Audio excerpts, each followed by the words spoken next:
Whispers in the Stone. Chapter 1: The Unsigned Invitation. The rain came down in relentless sheets, each drop a cold, sharp prick against Rose Fenwick's skin as she sat in the rattling horse-drawn carriage.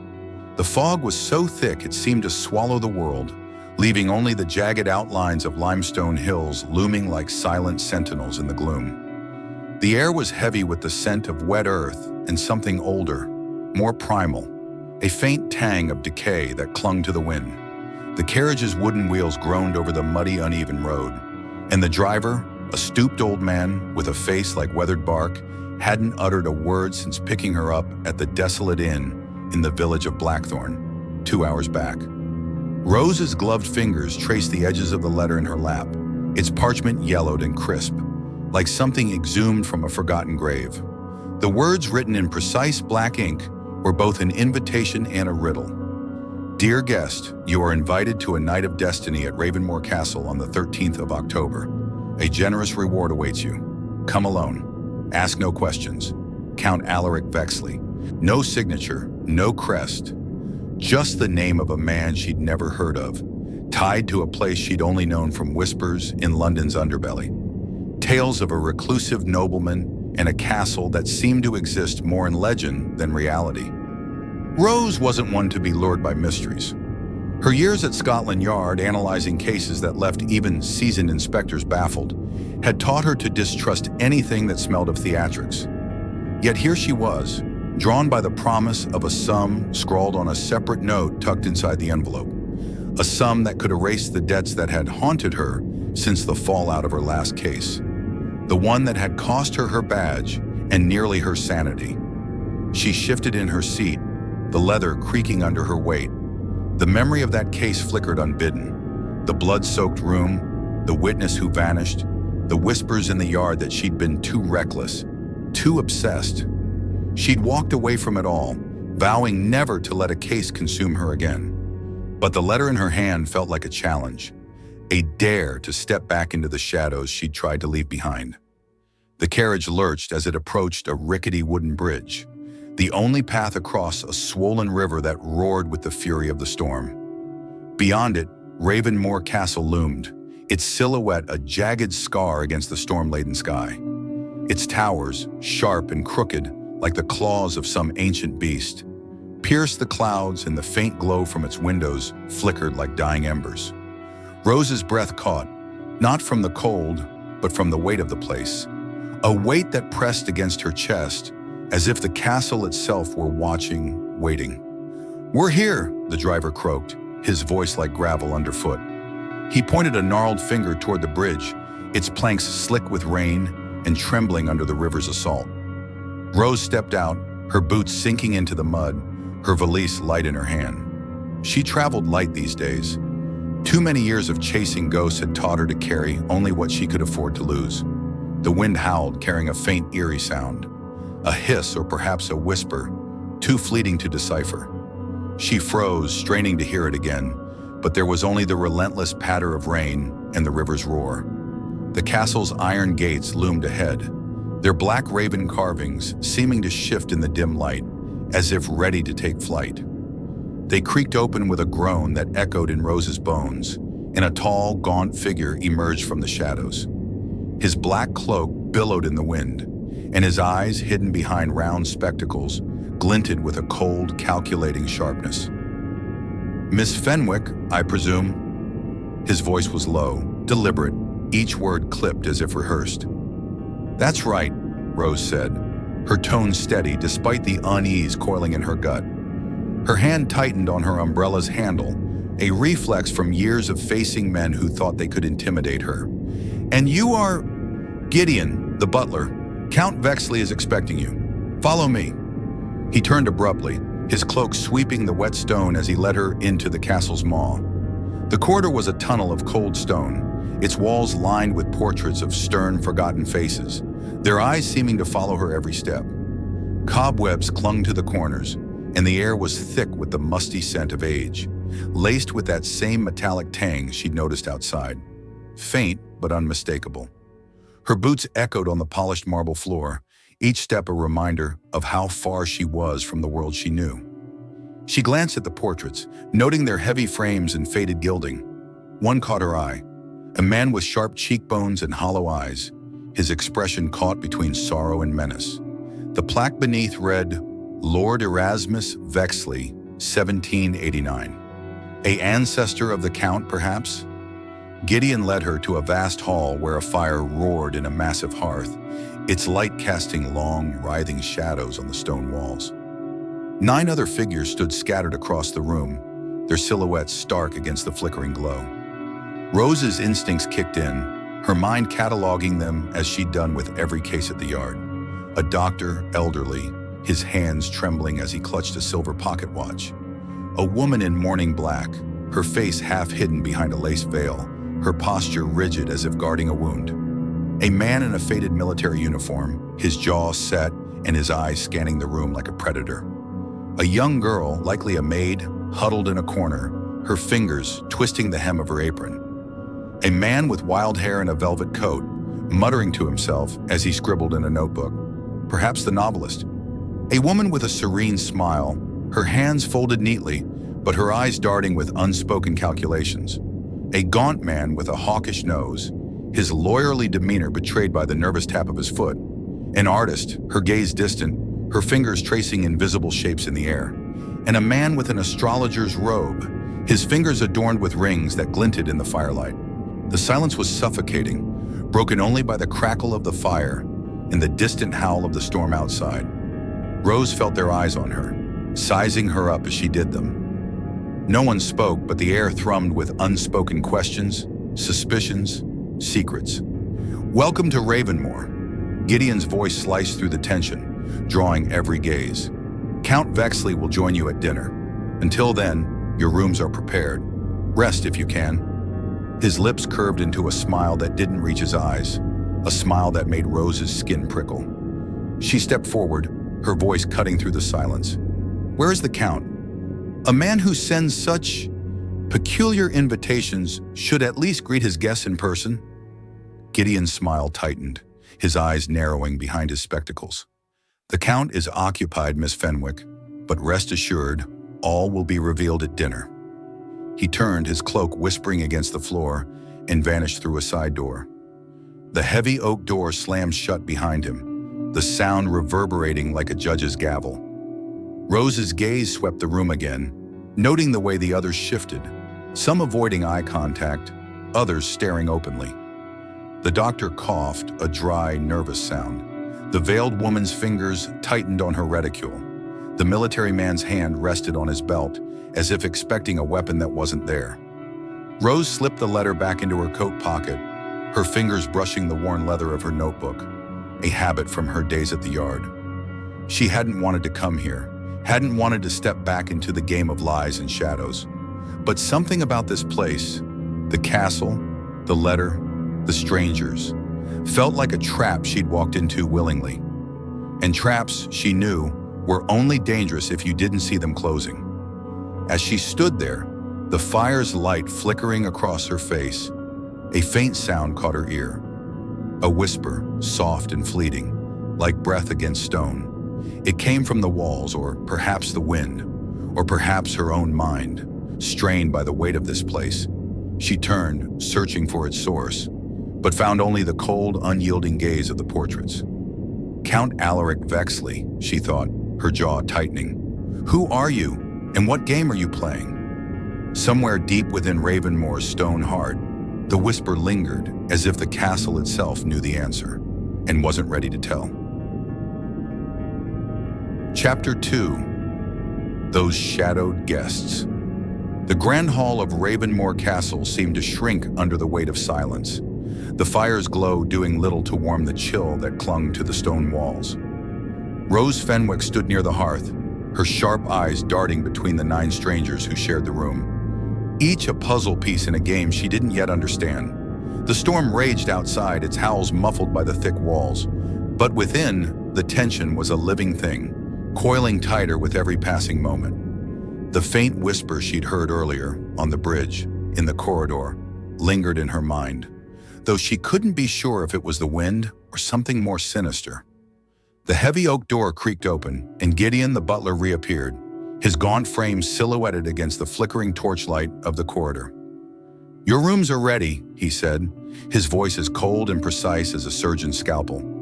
"Follow me, if you please." His eyes lingered on Rose for a fraction too long, as if testing her resolve, before he turned and led the way. The group moved in a reluctant procession, their footsteps echoing unevenly on the stone floor. Rose lagged behind, her gaze sweeping over her companions, cataloging every detail as she'd done in her days at Scotland Yard. She needed to know who these people were, not just their faces, but their motives, their fears, their lies.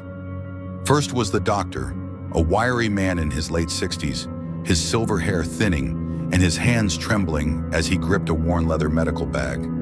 His name, she'd overheard, was Dr. Elias Hawthorne. His eyes, clouded with fatigue, darted nervously toward the shadows, as if expecting something to leap out. A retired surgeon, perhaps, but the faint tremor in his fingers suggested a man haunted by more than age. Next was the woman in mourning, her black dress and lace veil giving her the air of a specter. She moved with a quiet grace, but her hands, clutching a small beaded reticule, betrayed a tension that belied her composure. Rose caught a glimpse of her eyes through the veil, pale, almost gray and unreadable. Mrs. Clara Winthrop, someone had called her, a widow whose husband's death was whispered to be more than an accident. The military man strode with purpose, his faded uniform patched but immaculate, as if he still answered to a commanding officer. Captain Lionel Drake, his name was, his jaw set and his posture rigid, but his eyes betrayed a flicker of unease when they passed the portraits lining the hall. Rose noted the way his hand hovered near his belt, as if muscle memory sought a sword or pistol long since relinquished. The young maid, barely out of her teens, kept her head down, her auburn hair escaping from a hastily tied cap. Her name was Lily, and her hands twisted the hem of her apron so fiercely Rose thought it might tear. She seemed out of place among the others, her wide eyes darting toward every sound. A servant, perhaps, but one who knew more than she let on.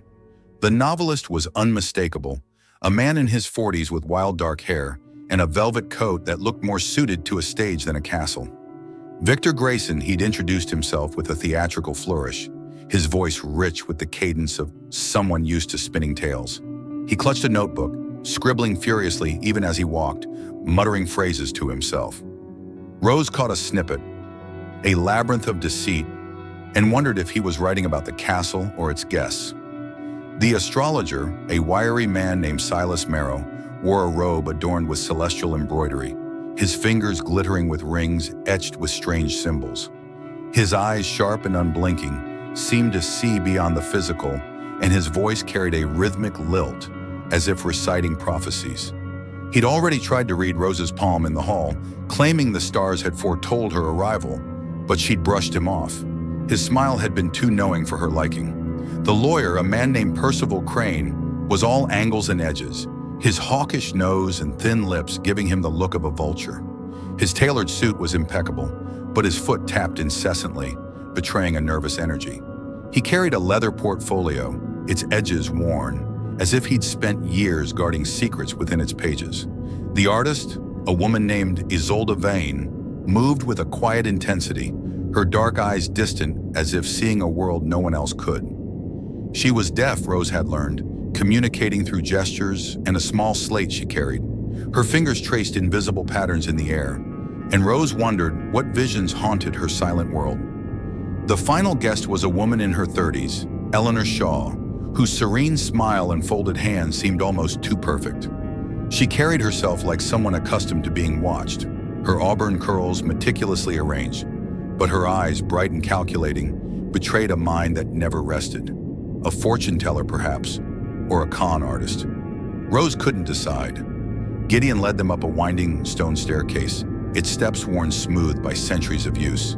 The air grew colder, heavier, as if the castle itself resented their presence. Rose's hand brushed the wall, and she felt a faint vibration, like the hum of a distant machine or a heartbeat. She shook off the thought, chalking it up to the storm in her own frayed nerves. They reached a long corridor lined with heavy doors, each marked with a brass number. Gideon assigned rooms with clinical efficiency, handing out keys that felt unnaturally cold in Rose's palm. "Dinner's at 8, he said, his voice flat. "The Count expects punctuality." He paused, his gaze sweeping over them. "And discretion." As the others dispersed to their rooms, Rose lingered, watching Gideon's retreating figure.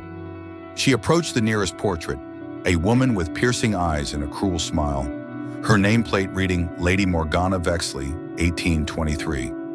The paint was cracked, but the eyes seemed alive, watching. Rose's fingers brushed the frame, and she froze. A faint scratch marked the wood, as if something had been pried open. A hidden panel, perhaps? She filed the thought away, her pulse quickening. In her room, a sparsely furnished chamber with a 4-poster bed and a single barred window, Rose set her valise down and opened her notebook. She jotted down the names and details of the guests, her pen moving with the precision of a surgeon. Dr. Elias Hawthorne, trembling hands, haunted eyes. Mrs. Clara Winthrop, widow, guarded. Captain Lionel Drake, military, tense. Lily Maid, scared. Victor Grayson, novelist, theatrical. Silas Marrow, astrologer, cryptic. Percival Crane, lawyer, nervous. Isolde Vane, artist, deaf, distant. Eleanor Shaw, too composed. She paused, then added, Gideon, butler, unreadable. Count Vexley, absent. She closed the notebook, her mind racing. 10 strangers, each summoned by an unsigned letter, each carrying a secret as heavy as the stones around them. The reward promised in the letter felt less like a gift and more like bait. And the Count, their elusive host, remained a shadow, an absence that loomed larger than any presence. As she stood by the window, watching the rain lash the glass, a faint sound reached her ears, a whisper, soft and insistent, like a voice trapped behind the walls. She turned, her heart pounding, but the room was empty. The storm, she told herself, or the creak of old wood. But as she lit the oil lamp on the bedside table, the whisper came again, sharper this time, a single word she couldn't quite catch. Rose gripped her notebook, her resolve hardening. Whatever game Count Vexley was playing, she would play it better. But deep within Raven Moore's cold stone heart, something stirred, and she knew one thing for certain. The night was only beginning. Chapter 3, The Scream from the Tea Room. The dining hall of Ravenmoor Castle was a cavern of shadows, its long mahogany table set with precision under the cold gaze of a crystal chandelier. The storm outside had not relented, its fury rattling the tall, arched windows. But within, the clink of silverware and the murmur of strained conversation filled the air. Rose Fenwick sat at the far end of the table, her fork poised over a plate of untouched pheasant, her eyes scanning the 9 other guests. The absence of their host, Count Alaric Vexley, hung over the meal like a specter, his empty chair at the head of the table a silent accusation. The butler, Gideon, moved like a wraith, refilling wine glasses with a mechanical grace. His face remained impassive, but Rose caught the flicker of his eyes as they darted toward Percival Crane, the lawyer, who was speaking too loudly about a recent case in London. Crane's hawkish features were flushed with wine, his gestures expansive, as if trying to fill the room's oppressive silence with his own bravado. The others listened, or pretended to, each face a mask, hiding thoughts Rose could only guess at. Dr. Elias Hawthorne, the retired surgeon, sat across from her, his trembling hands struggling to grip his knife. Mrs. Clara Winthrop, the widow, picked at her food, her veiled face unreadable. Captain Lionel Drake, the military man, ate with mechanical precision, his eyes fixed on a point beyond the table. Lily, the young maid, served silently, her movements quick and nervous, as if she feared lingering too long. Victor Grayson, the novelist, scribbled in his notebook between bites, muttering about the perfect murder. Silas Marrow, the astrologer, traced invisible patterns on the tablecloth, his rings glinting in the candlelight. Isolde Vane, the deaf artist, watched the others with a quiet intensity, her slate untouched beside her plate. Eleanor Shaw, the serene woman, smiled faintly, her eyes flitting from face to face like a predator assessing prey. Rose's mind churned, piecing together the fragments of the evening. The unsigned letter, the absent count, the strange assembly of strangers, Each detail felt like a thread in a tapestry she couldn't yet see. She glanced at Gideon, who stood by the door, his hands clasped behind his back.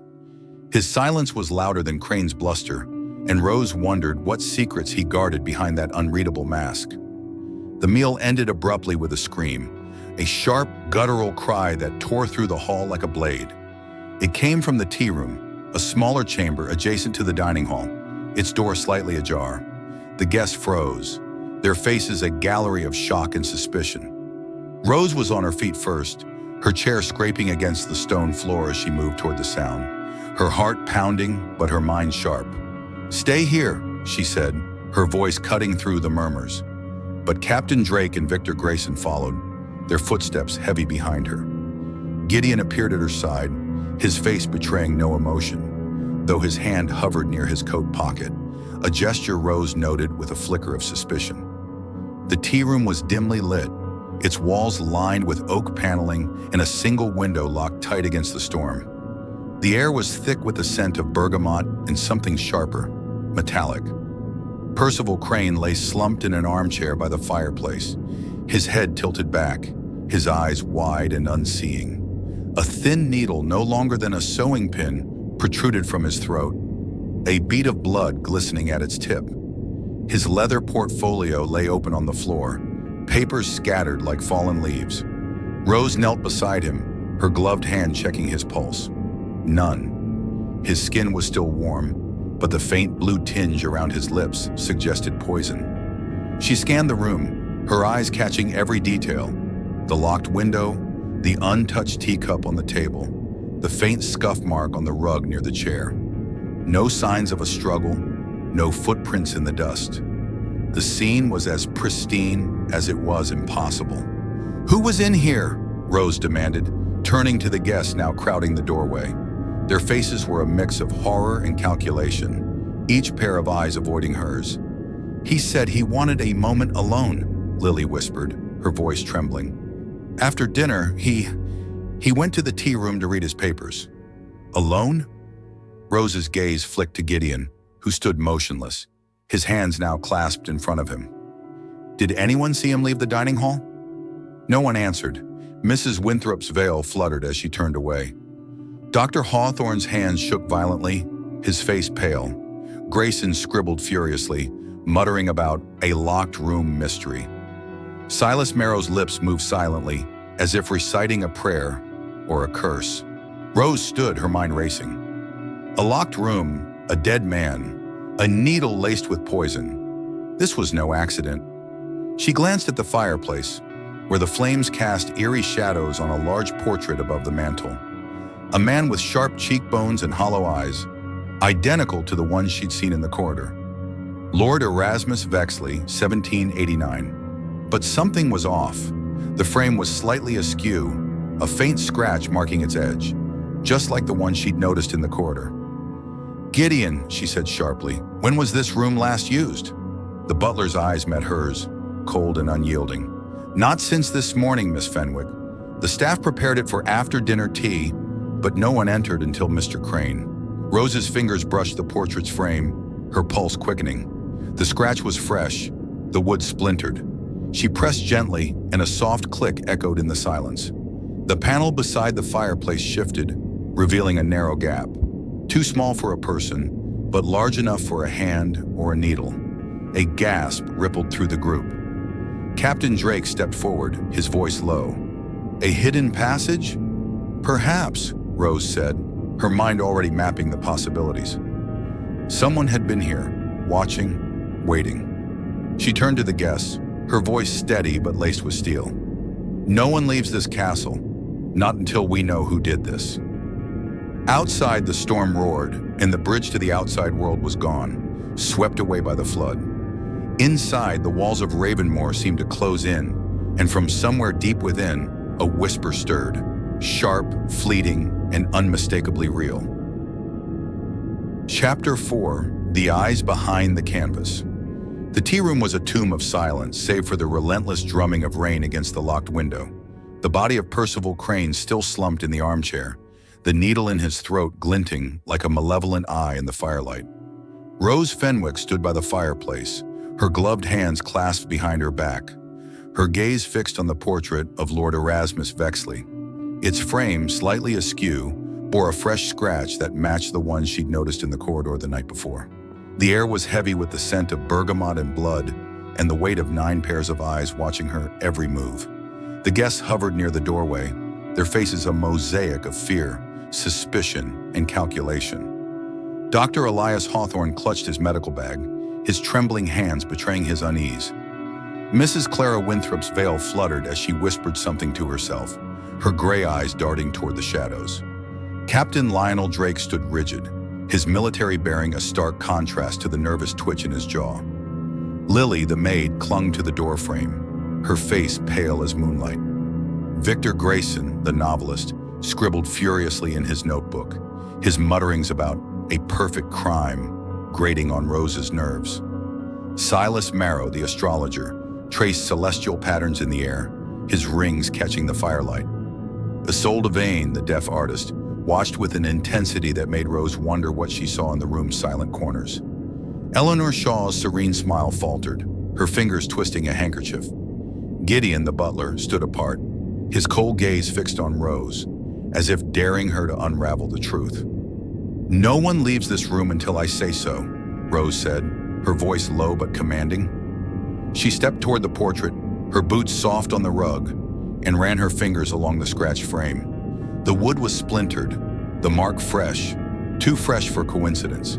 She pressed gently, and a faint click echoed, the same sound she'd heard the night before. The panel beside the fireplace shifted, revealing a narrow gap in the wall, dark and uninviting. A collective gasp rose from the guests, but Rose's focus remained on the opening. It was too small for a person, but large enough for a hand or a weapon. She knelt, peering into the gap. The darkness within was absolute, but a faint draft carried a musty scent, tinged with something sharp, like metal or decay. Her fingers brushed the edge and she froze. A single strand of platinum blonde hair, almost invisible, was caught in the splintered wood. She plucked it carefully, holding it to the light. It shimmered, delicate and out of place in the grim room. "Whose hair is this?" she asked, turning to the group. Her voice was calm, but her eyes were sharp, scanning each face for a telltale flinch. No one spoke. Mrs. Winthrop's hand tightened on her reticule. Lily's eyes widened, her auburn curls too dark to match the strand. Eleanor Shaw's auburn hair was closer, but lacked the platinum sheen. Rose's mind raced, cataloging the possibilities. None of the guests had hair this color. Not that she could see. The staff, perhaps? Or someone else, unseen? "Miss Fenwick," Gideon said, his voice cutting through the silence. "That could belong to anyone. The castle is old, full of forgotten things." His tone was neutral, but his eyes betrayed a flicker of something, defiance or fear. Rose slipped the hair into her notebook, her movements deliberate. "Old or not, this hair is fresh. Someone was here watching." She turned back to the portrait, its hollow-eyed subject staring down as if mocking her. "And this panel didn't open itself." Captain Drake stepped forward, his voice gruff. "A secret passage, then? This place is a labyrinth." He glanced at the others, his hand twitching, as if longing for a weapon. "One of us could have used it." "Or someone else," Rose countered, her gaze flicking to Gideon. "Where does this lead?" The butler's lips thinned. "The castle is riddled with old passages, Miss Fenwick. Most are sealed or collapsed. This one, I wouldn't know." Rose didn't believe him. His composure was too perfect, his answers too vague. She made a mental note to search his quarters later, if she could. For now, she turned her attention to the scattered papers from Crane's portfolio still strewn across the floor. She knelt again, sifting through them. Legal documents, contracts, a letter addressed to A.V., initials that matched the elusive Count Vexley. One page caught her eye, a handwritten note, its ink smudged but legible. "The truth is buried in Ravenmore. Find it or it finds you." Her pulse quickened. She tucked the note into her notebook, aware of the guest's eyes boring into her. "Did anyone see Crane with these papers during dinner?" she asked. He was always clutching that portfolio," Grayson said, his voice eager, almost gleeful. "Said it was his life's work. Probably some shady deal gone wrong." He scribbled another note, his pen scratching like a beetle. Or he knew something, Mrs. Winthrop murmured, her voice barely audible through her veil. Something someone didn't want known. Rose's eyes narrowed. The widow's words were soft, but they carried weight. She filed the comment away, along with the faint tremble in Winthrop's hands. Everyone here had secrets, and Crane's death was no random act. The needle, the locked room, the hidden panel, it was a puzzle designed to taunt her. She stood, addressing the group. We're trapped here until the storm passes and the bridge is repaired.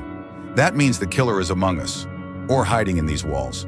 She paused, letting the words sink in. I'll find out who. As the guests dispersed, their whispers trailing like smoke, Rose lingered in the tea room. The fire had died to embers, casting long shadows that seemed to writhe. She approached the portrait again, her fingers tracing the frame's edge. The eyes of Lord Erasmus Vexley followed her, and for a moment she felt a chill, as if the gaze came not from the canvas but from something or someone behind it. From the depths of the castle, a whisper stirred, faint but unmistakable, like a voice trapped in stone. It spoke no words she could discern, but its presence was a warning. Rose tightened her grip on her notebook, her resolve hardening. The game had begun, and she would not be outplayed. Chapter 5: The Shadow on the Stone Stairs. The storm had not relented, its relentless howl seeping through the cracks of Ravenmoor Castle like a chorus of restless spirits. Inside, the air was thick with fear, the murder of Percival Crane casting a pall over the remaining guests. Rose Fenwick stood in the tea room, her notebook open, the platinum blonde hair from the hidden panel pressed between its pages. The cryptic note from Crane's portfolio. The truth is buried in Ravenmoor. Find it, or it finds you. Weighed on her mind, its words looping like a warning she couldn't yet decipher. The castle felt alive, its stone walls pulsing with secrets, and Rose knew the killer was watching, waiting for the next move. The guests had been confined to the dining hall under Gideon's watchful eye, their whispers and sidelong glances a tangle of suspicion.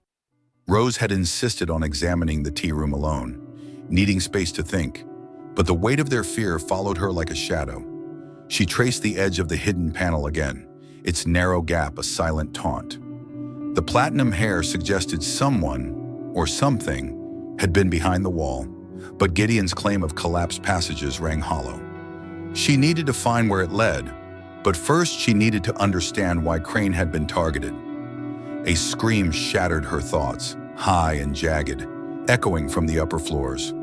Rose's heart lurched, her boots already moving toward the sound. She raced through the dining hall, ignoring the startled gasps of the guests, and up the winding stone staircase, its steps slick with damp and worn smooth by time. Captain Lionel Drake and Victor Grayson followed close behind, their heavy footsteps a counterpoint to the storm's roar.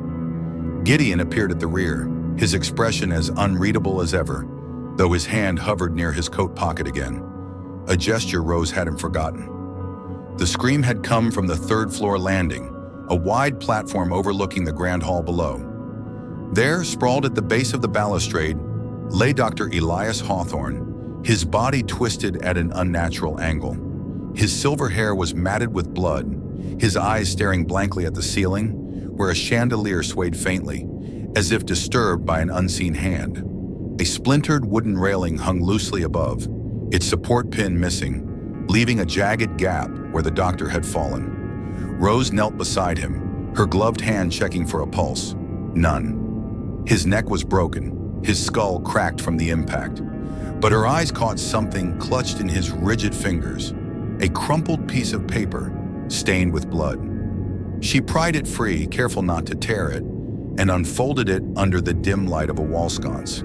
The handwriting was erratic, scrawled in haste. "I know his face." The words sent a chill down her spine, colder than the castle's damp air. Who was he? The killer, the Count, or someone else entirely? She stood, her gaze sweeping the landing. The railing's missing pin was no accident. Its absence was deliberate, the wood around it freshly splintered, as if pried loose. She scanned the floor and found it a few feet away, its metal tip bent as if struck with force. Someone had tampered with it, and Hawthorne's fall was no misstep. "Who was up here?" Rose demanded, turning to the guests now crowding the stairs. Their faces were a gallery of shock, but beneath it, she saw the flicker of calculation. Mrs. Clara Winthrop's veil trembled, her hands clasped tightly. Lily, the maid, was sobbing, her hands covering her face. Victor Grayson's pen scratched furiously, his eyes gleaming with morbid fascination. Silas Marrow muttered something about the stars foretelling death, his rings glinting as he gestured.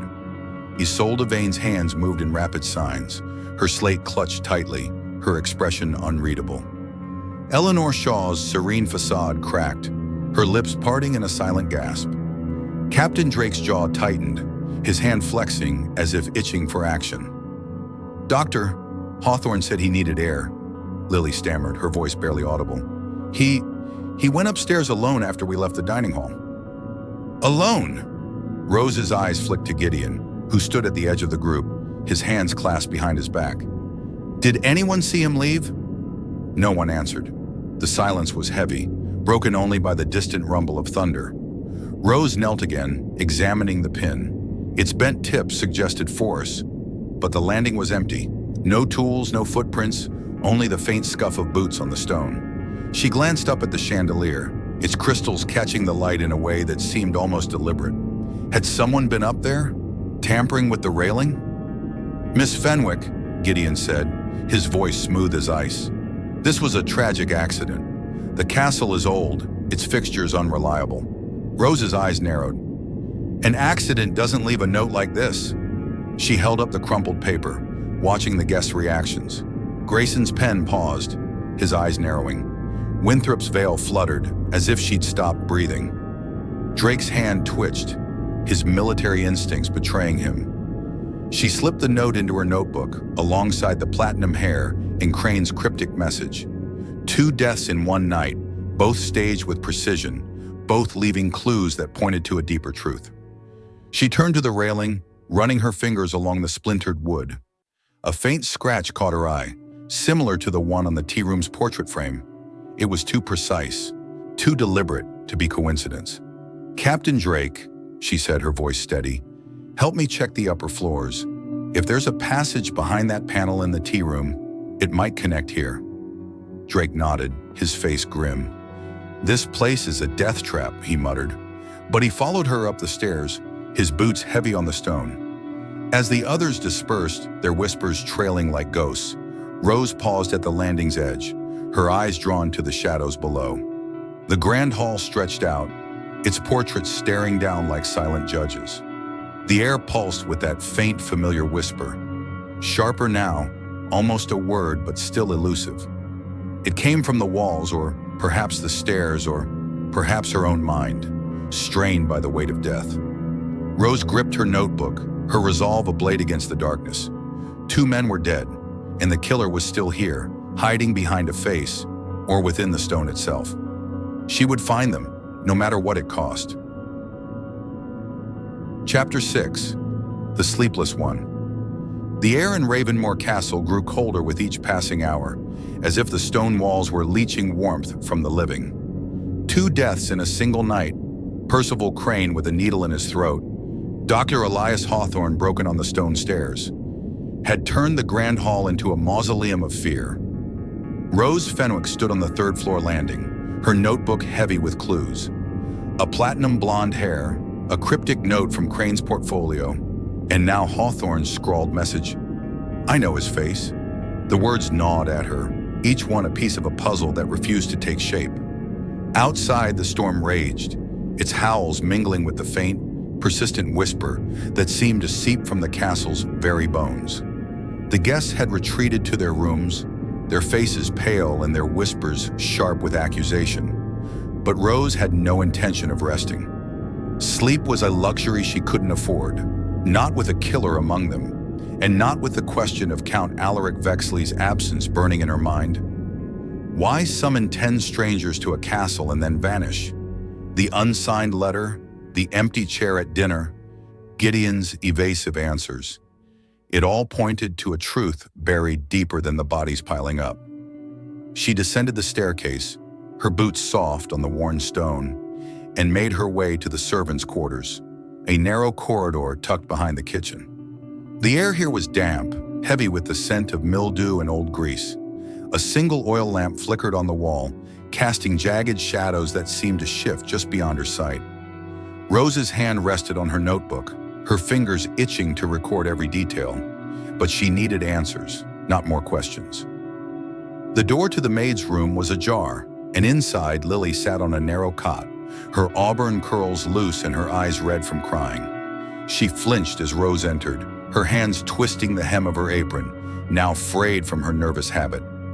"Miss Fenwick," she whispered, her voice barely audible, "you shouldn't be here. It's not safe."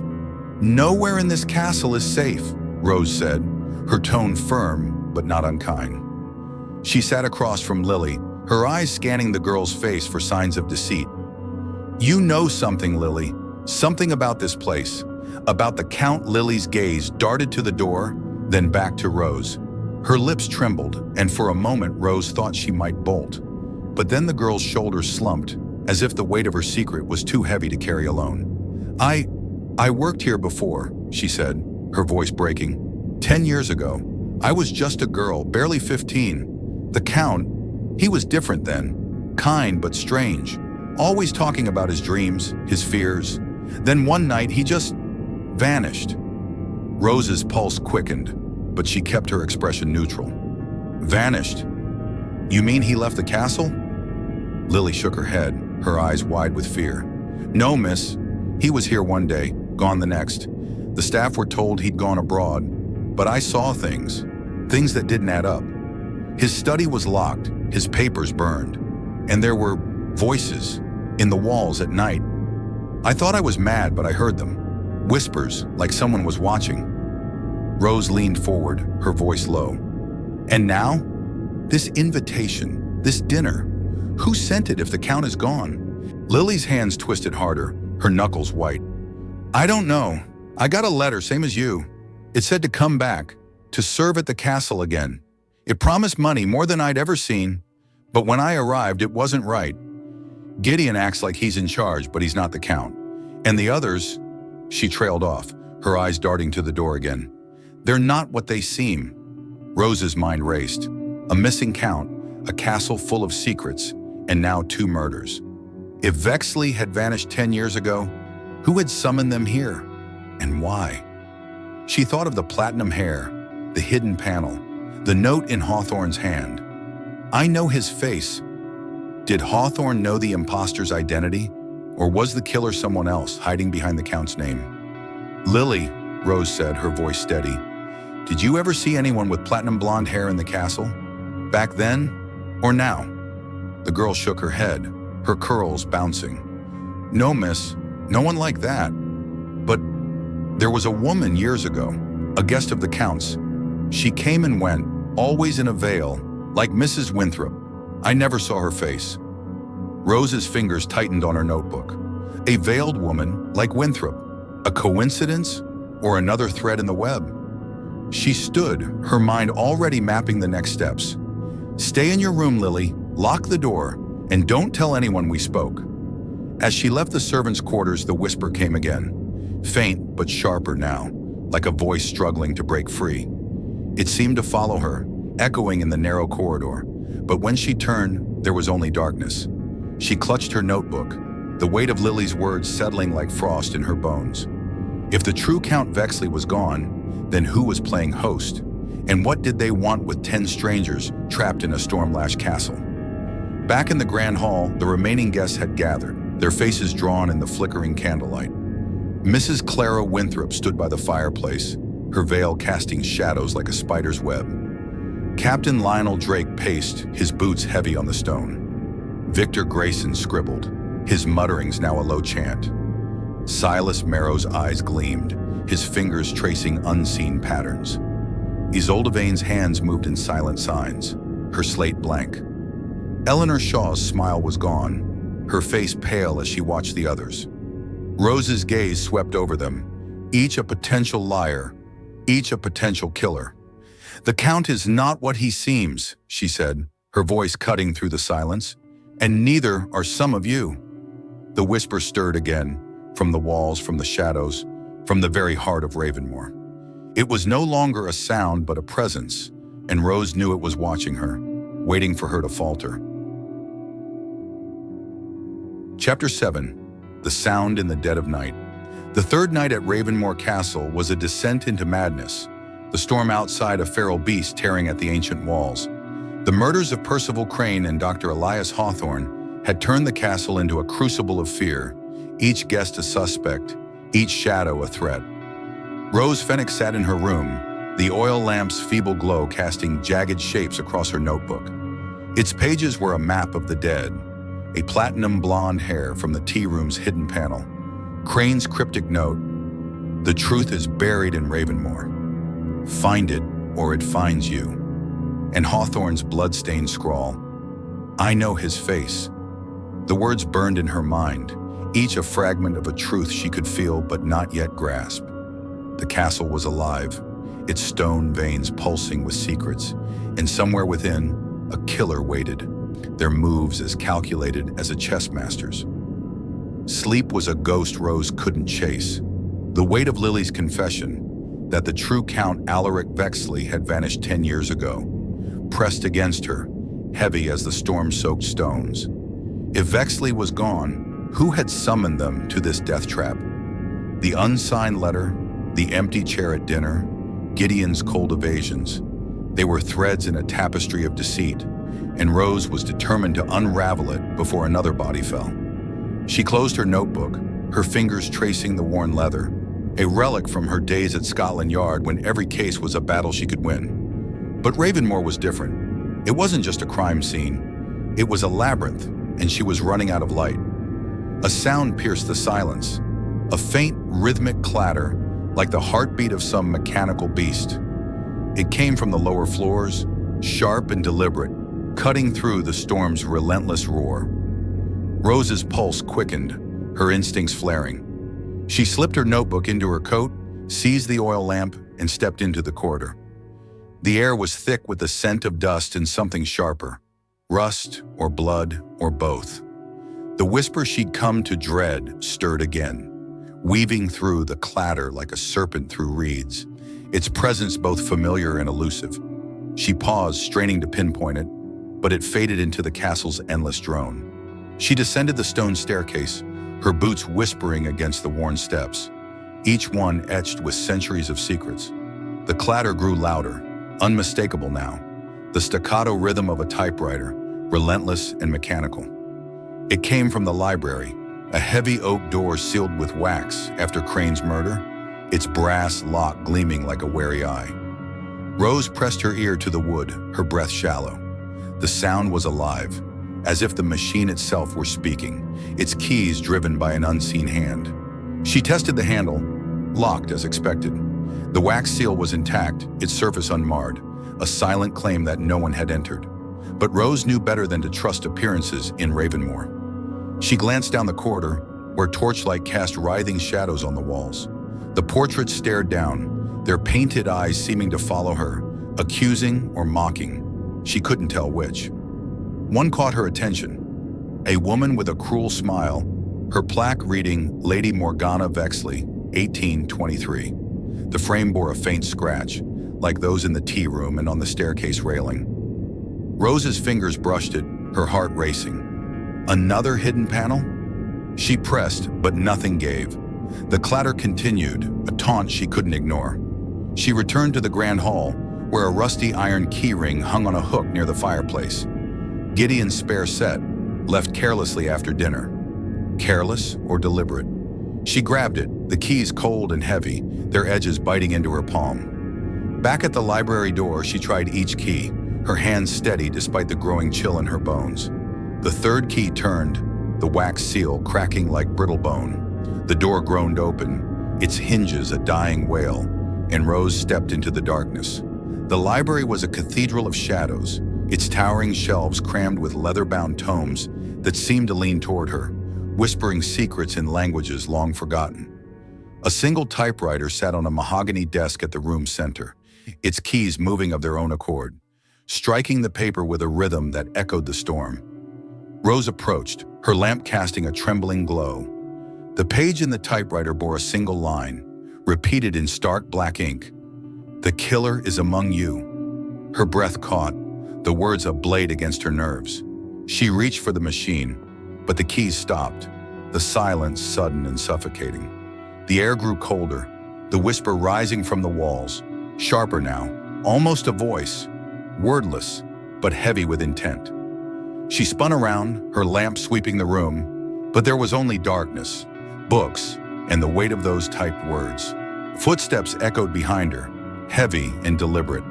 Captain Lionel Drake stood in the doorway, his military uniform a stark silhouette. "Miss Fenwick," he said, his voice gruff. "What the devil is this?" "How did you know I was here?" Rose asked, her eyes narrowing. Her hand hovered near her coat pocket, where a small knife, a relic from her yard days, lay hidden. "I heard the noise," Drake said, his jaw tight. "Thought someone was breaking in." His hand rested on his belt, a reflex that mirrored her own. Before she could respond, lighter footsteps approached. Mrs. Clara Winthrop appeared, her veil casting a web of shadows across her face. "What is that?" she whispered, her voice trembling as she pointed to the typed page. Rose held it up, the words stark in the lamplight. "Someone wanted us to see this, and they wanted it now." More guests arrived, drawn by the commotion. Victor Grayson, his notebook clutched like a shield, his eyes gleaming with morbid excitement. Silas Marrow muttering about the star's cruel jest, his rings glinting. Isolde Vane, her hands signing rapidly, her slate blank. Eleanor Shaw, her serene mask shattered, her face pale.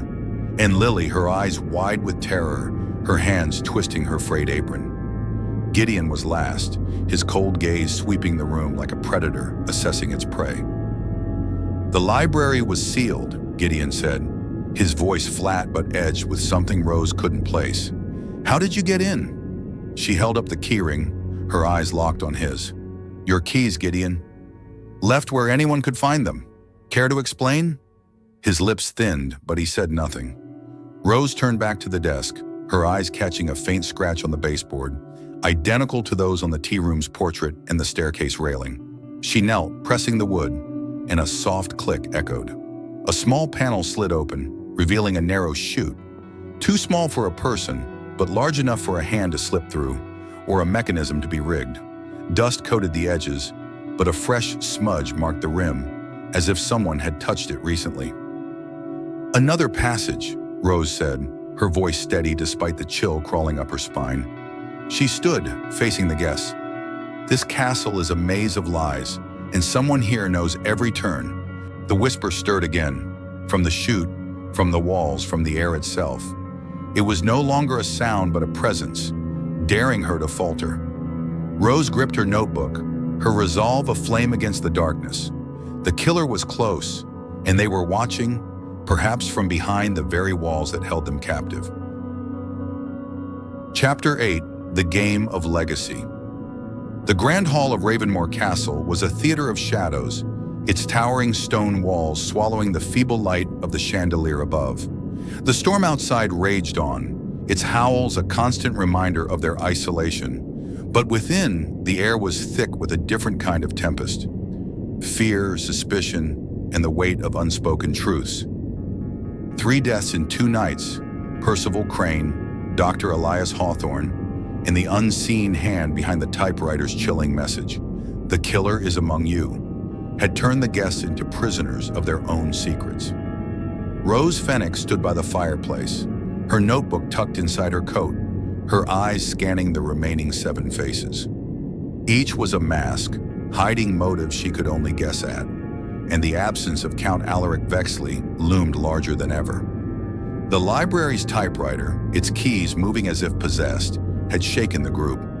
But Rose's discovery of the hidden chute had confirmed her suspicion. The castle was a labyrinth of deception, and the killer knew its every turn. Lily's confession about the Count's disappearance a decade ago gnawed at her, as did the platinum blonde hair, the cryptic notes, and the scratched panels that seemed to mock her every step. The whisper, ever present, stirred from the walls, sharper now, like a voice on the edge of words.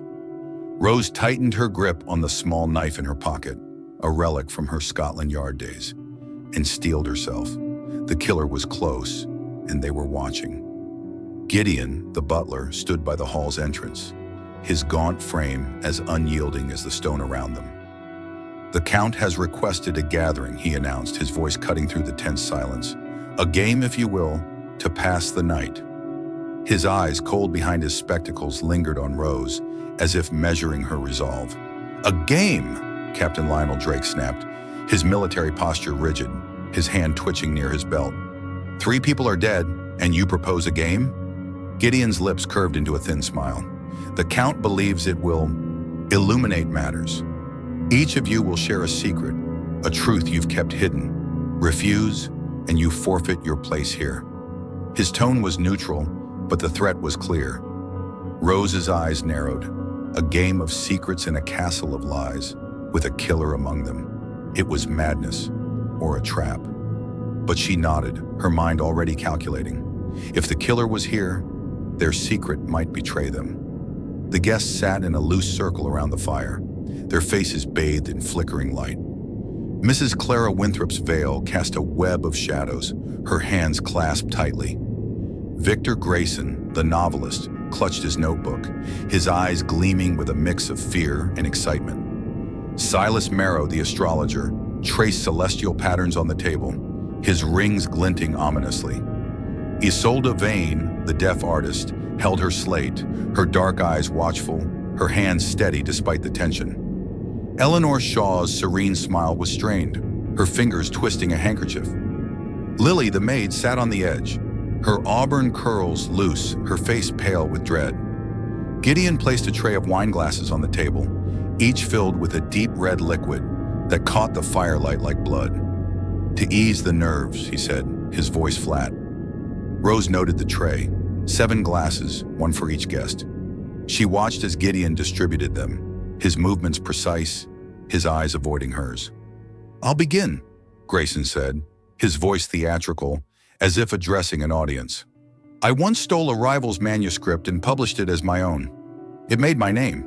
He grinned, but his eyes darted nervously, as if expecting retribution. Mrs. Winthrop's voice was soft, almost lost in her veil. "My husband's death was no accident. I ensured it."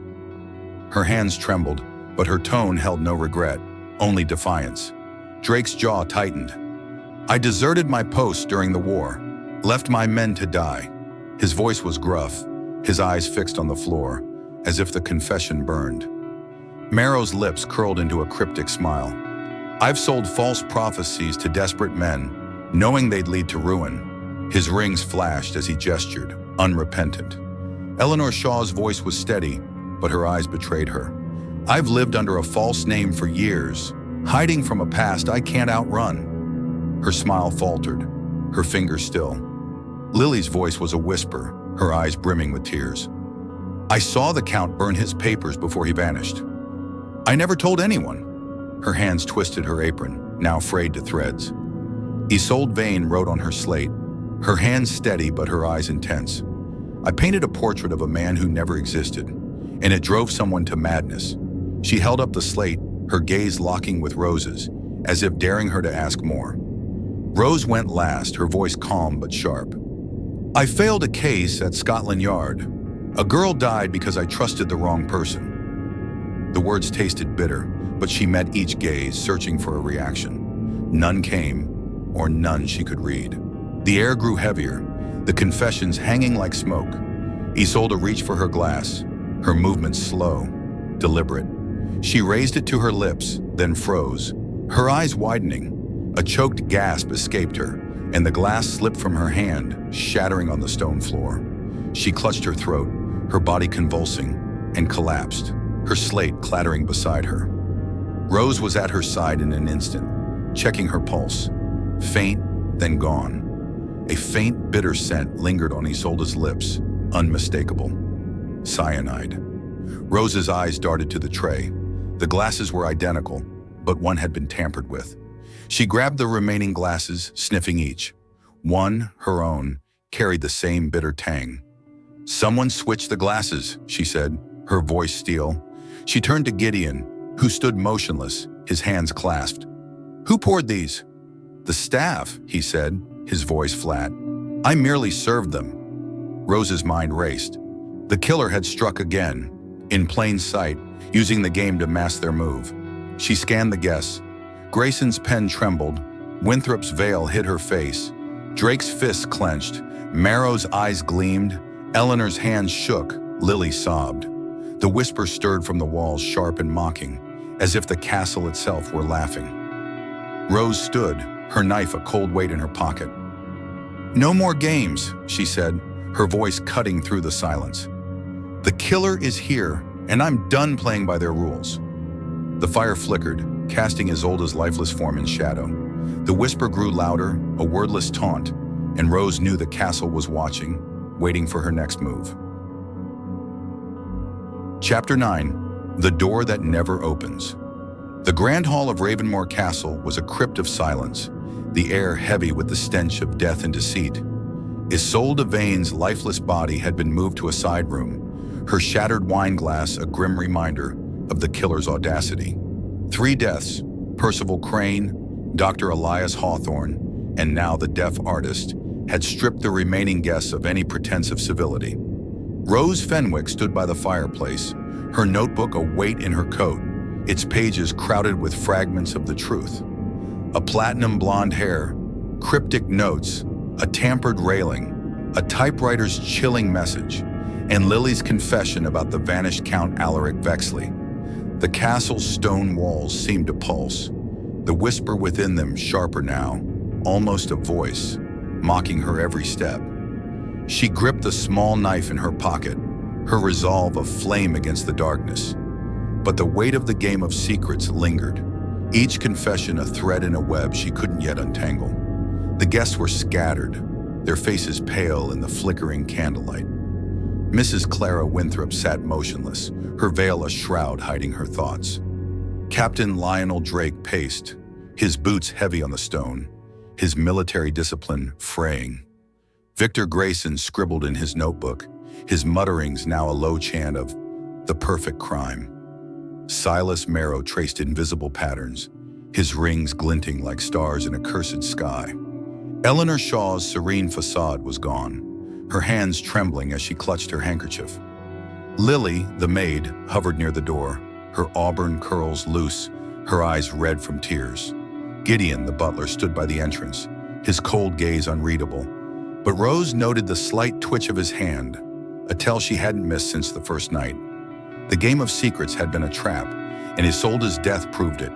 The poisoned wine meant for Rose suggested the killer saw her as a threat. She needed answers, and the castle held them, locked behind its endless doors and hidden passages. The scratches on the portrait frame, the staircase railing, and the library's baseboard pointed to a network of secrets woven into Ravenmoor's very structure. She had to find the next piece of the puzzle before the killer struck again. Rose slipped away from the hall, her lamp casting a trembling glow as she navigated the labyrinthine corridors. The whisper followed, faint but insistent, like a breath against her neck. She paused at a door she hadn't noticed before, tucked in a shadowed alcove near the dining hall. Its wood was carved with musical notes, warped by time, and its brass handle was cold to the touch. A plaque read "Music Room," but the door was locked, its keyhole sealed with dust. Rose's pulse quickened. The castle was a maze of locked doors, but this one felt different, heavy with purpose. She retrieved Gideon's keyring, still in her pocket from the library, and tried each key. The 5th turned with a reluctant groan, the lock grinding as if resisting her intrusion. The door creaked open, revealing a room frozen in time. A grand piano stood at its center, its keys yellowed and silent. Dust-covered sheet music littered the floor, and a harp leaned in a corner, its strings sagging like forgotten dreams. The air was thick with the scent of mildew and wax, but beneath it, Rose caught a faint metallic tang, like the one in the tea room. She raised her lamp, her eyes scanning the walls. They were lined with faded tapestries depicting musicians in ghostly revelry, their faces blurred by age. One tapestry hung unevenly, its edges frayed. Rose approached, her fingers brushing the fabric, and felt a draft, cold, sharp, and unnatural. She pulled the tapestry aside, revealing a stone wall with a faint seam, barely visible. Her heart raced. Another hidden passage. She pressed the stone, searching for a latch, and a low rumble echoed as a section of the wall slid open, revealing a narrow staircase descending into darkness. The whisper grew louder, a wordless hum that seemed to beckon her downward. Rose hesitated, her knife a reassuring weight, then stepped into the passage, her lamp casting long shadows that danced like specters. The staircase spiraled into a small vaulted chamber, a ham mat, its walls lined with shelves of dusty files and medical equipment. A wooden desk sat at the center, cluttered with papers, vials, and a faded photograph of a man's brain, its contours marked with cryptic annotations. Rose's breath caught as she read the label on a file. Alaric Vexley, patient record. Her hands moved quickly, flipping through the pages.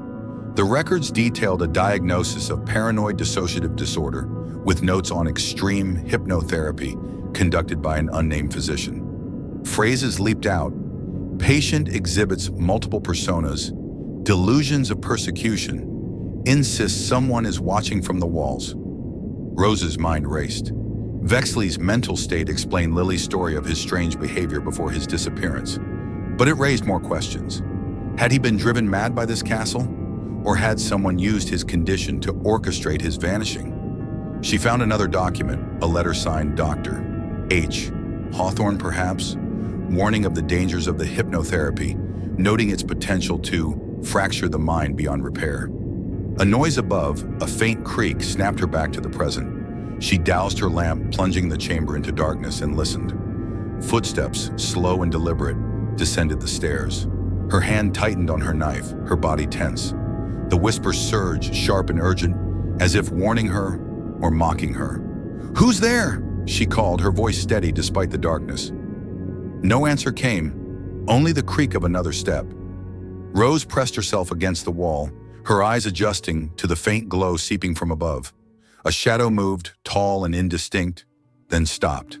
The whisper faded, replaced by silence, and the footsteps retreated, leaving her alone in the ham mat. She relit her lamp, her heart pounding.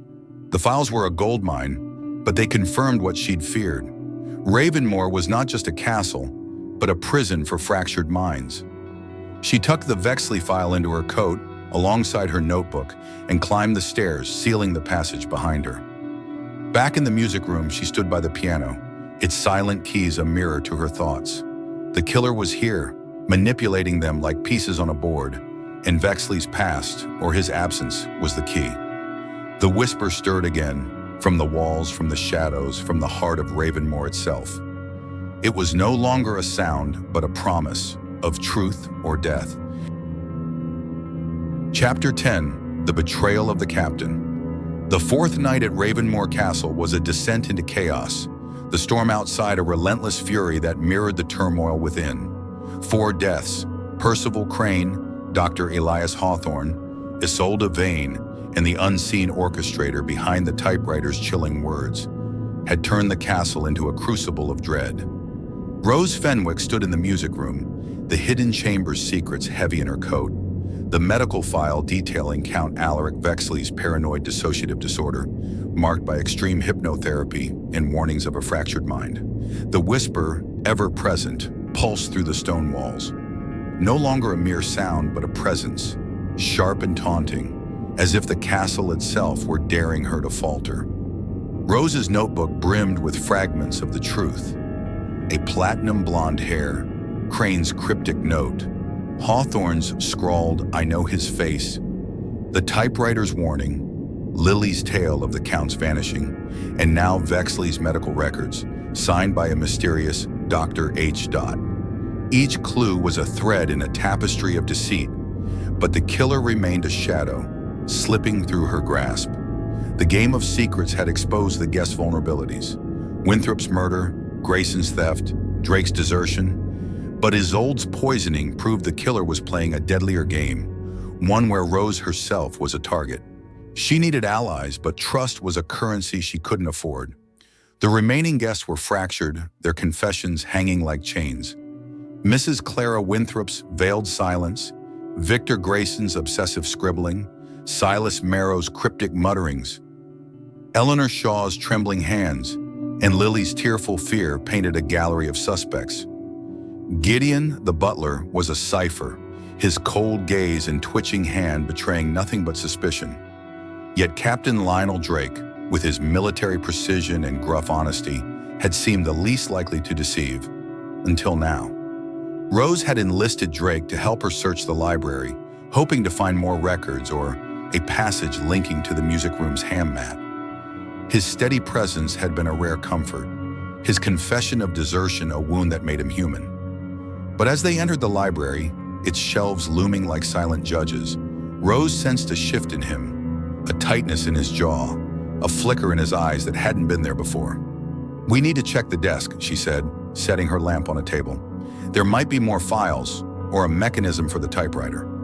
She pointed to the baseboard where she'd found the hidden chute, its scratch a twin to those in the tea room and music room. Drake nodded, but his movements were stiff, his boots heavier than usual. "You're digging too deep, Fenwick," he said, his voice low, almost a growl. "Some truths are better left buried." She froze, her hand hovering near her knife. "What are you saying, Captain?" He turned, his face half-shadowed, his hand no longer at his belt, but gripping a small vial from his pocket. "These files," he said, gesturing to the Vexley record in her coat, "they're dangerous. You don't know what you're stirring up." Before she could respond, he lunged toward the desk where a stack of papers, library records perhaps, lay scattered. He doused them with the vial's contents, a sharp chemical scent filling the air. Rose's heart raced. Kerosene. He meant to burn the evidence. "Stop!" she shouted, grabbing his arm. He shoved her back, his strength surprising, and struck a match, its flame a tiny sun in the gloom. The papers caught, fire licking at the edges, but Rose dove forward, stomping the flames with her boot. Smoke curled upward, stinging her eyes, but the damage was minimal. Most of the papers were intact. Drake's face twisted, not with anger, but with desperation. "You don't understand," he hissed. "This place, it breaks people. The count, the experiments, the voices in the walls. It's all connected." "Connected how?" Rose demanded, her knife now in her hand, its blade catching the lamplight. "What do you know?" He opened his mouth, but a sharp crack split the air, a gunshot, deafening in the confined space. Drake staggered, blood blooming on his chest, and collapsed, his eyes wide with shock. Rose dropped to her knees, checking his pulse. Faint, then gone. Her gaze darted to the shelves, where a faint click sounded. A hidden mechanism, triggered by some unseen hand, had fired a concealed pistol, its barrel now visible in a gap between the books. She stood, her heart pounding, her eyes scanning the room. The shelves were a maze of shadows, the whispers surging from the walls, sharp and triumphant. She approached the pistol, its barrel still warm, rigged to a pressure plate beneath the desk. Someone had known Drake would act, had planned for it. The kerosene, the match, the gun, it was a trap, and Drake had walked into it. Rose retrieved the Vexley file from her coat, its pages unharmed, and tucked it back inside. She examined the singed papers on the desk. Most were library logs, but one caught her eye. A faded letter, its ink blurred but legible, addressed to Captain L.D. It spoke of debts repaid in silence insured, signed with a single initial, V. Vexley, or someone posing as him. Footsteps echoed in the corridor, rapid and uneven. Lily appeared, her face pale, followed by Grayson, his notebook clutched like a lifeline. "We heard a shot," Lily gasped, her eyes falling on Drake's body. "What happened?" "Drake tried to destroy evidence," Rose said, her voice steady despite the chaos. "And someone made sure he wouldn't talk."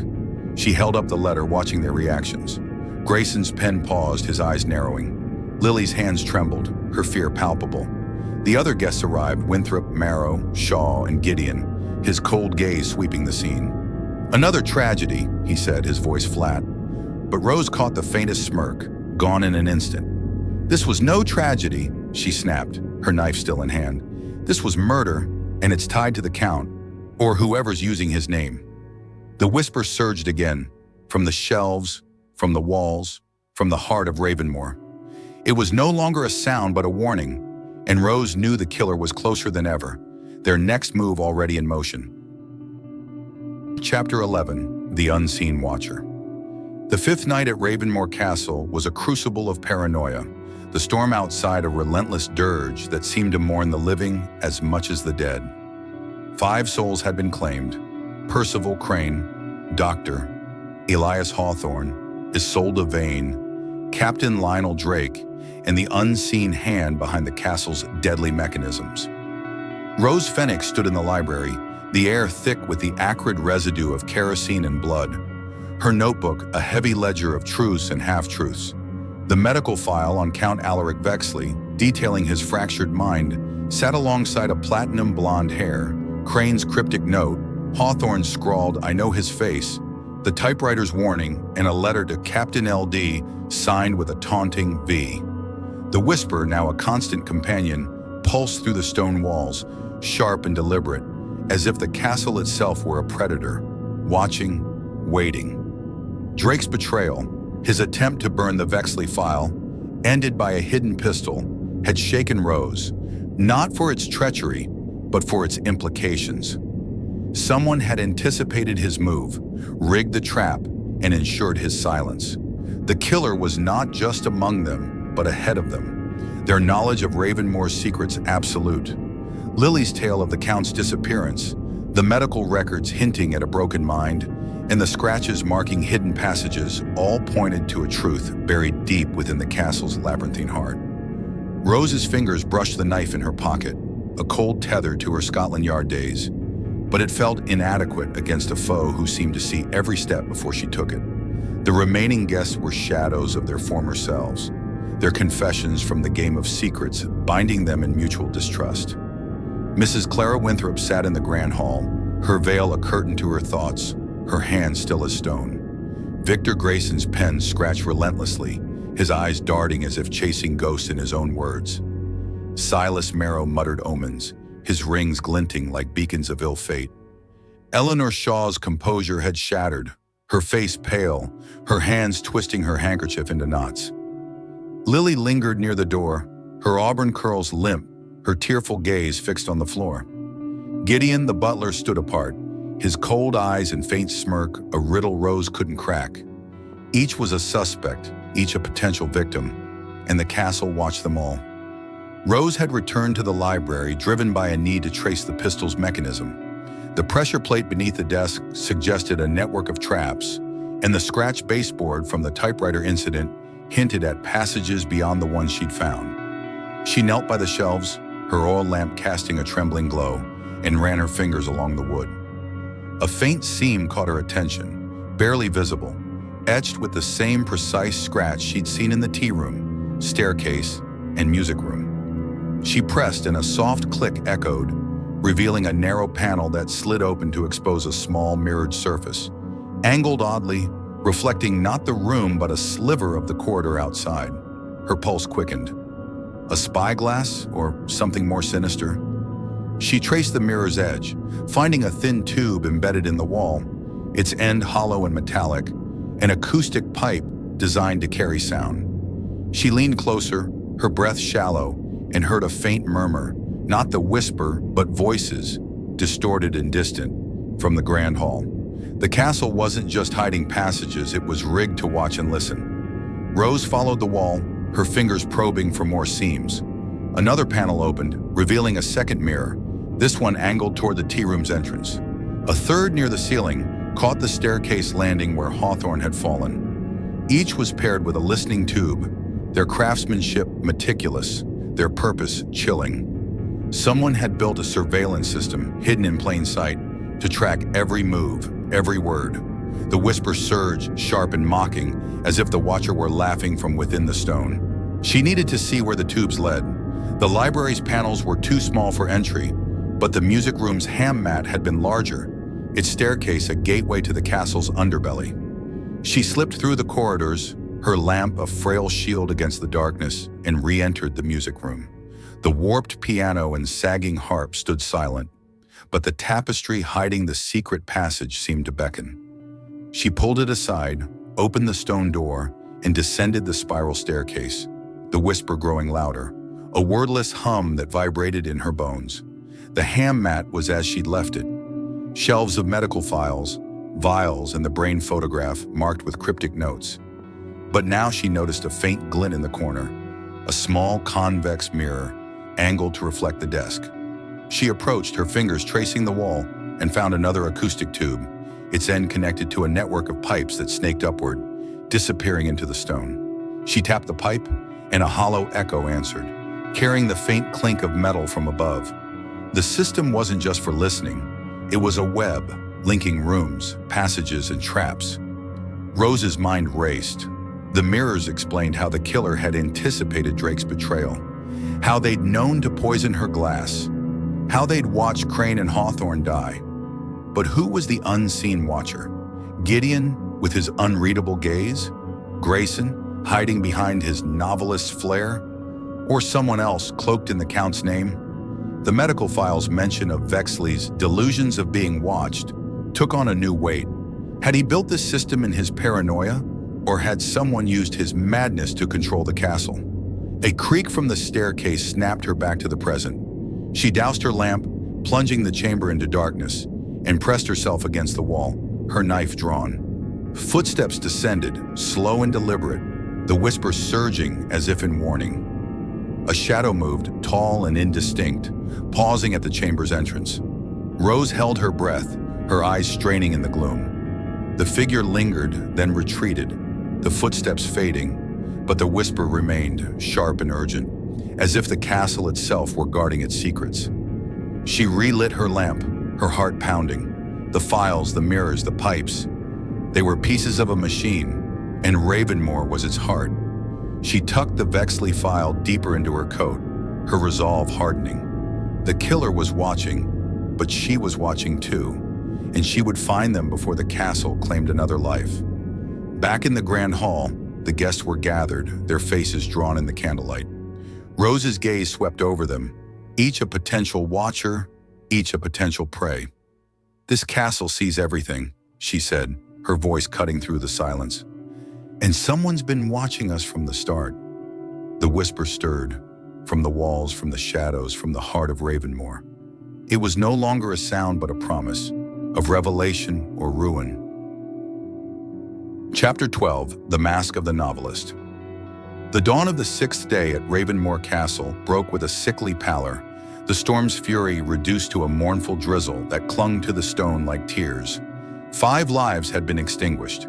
Percival Crane's throat pierced, Dr. Elias Hawthorne's body broken, Isolde Vane's poisoned collapse, Captain Lionel Drake's betrayal ended by a hidden gun, and the unseen watcher who had orchestrated it all.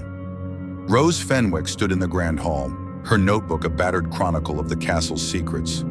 A platinum blonde hair, cryptic notes, tampered mechanisms, a typewriter's warning, medical files on Count Alaric Vexley's fractured mind, and a network of mirrors and listening tubes that revealed an unseen observer.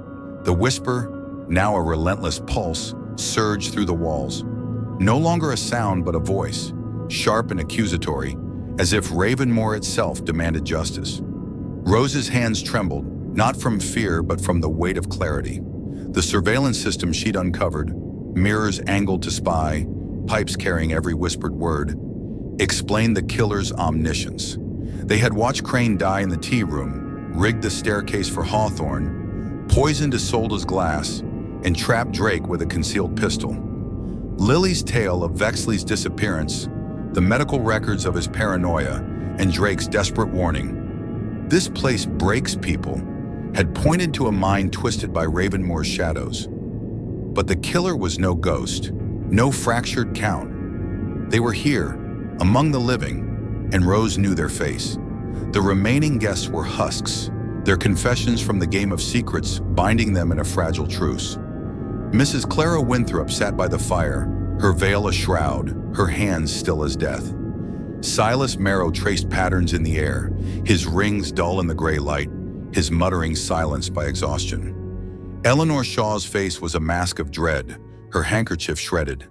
Lily clung to the doorframe, her auburn curls limp, her eyes hollow with terror.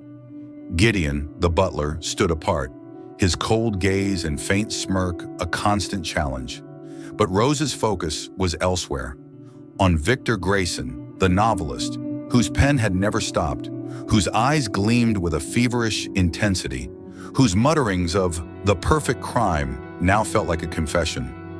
Rose had pieced it together. The platinum hair, too deliberate to be coincidence, matched a wig she'd glimpsed in Grayson's room during a search of the guest quarters. The letter to Captain LD, signed V, bore handwriting that echoed Grayson's florid script in his notebook. His obsession with the murders, his theatrical confession of literary theft, and his presence at every crime scene, scribbling, watching, calculating, marked him as more than a bystander. The typewriter's message, "The killer is among you," was his taunt, typed through a mechanism he'd rigged via the library's chute. The surveillance system was his eyes and ears, its mirrors and pipes a novelist's tool for crafting a deadly narrative. She called the guest to the library, the room where Drake had fallen, its shelves a silent jury. The air was heavy with dust and the faint tang of blood, the whispers surging as if sensing the endgame. Rose stood by the desk, her knife in her pocket, the Vexley file and Grayson's letter in hand.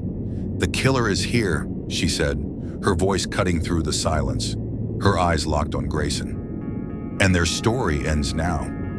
Grayson's pen paused, his lips curling into a smile, not of fear, but of amusement. "A bold claim, Miss Fenwick," he said, his voice smooth, theatrical. "But where's your proof? This castle is a maze of lies, and we're all its victims." Rose held up the letter to Captain LD. "This is your handwriting, Grayson. You wrote to Drake, promising debts repaid for his silence.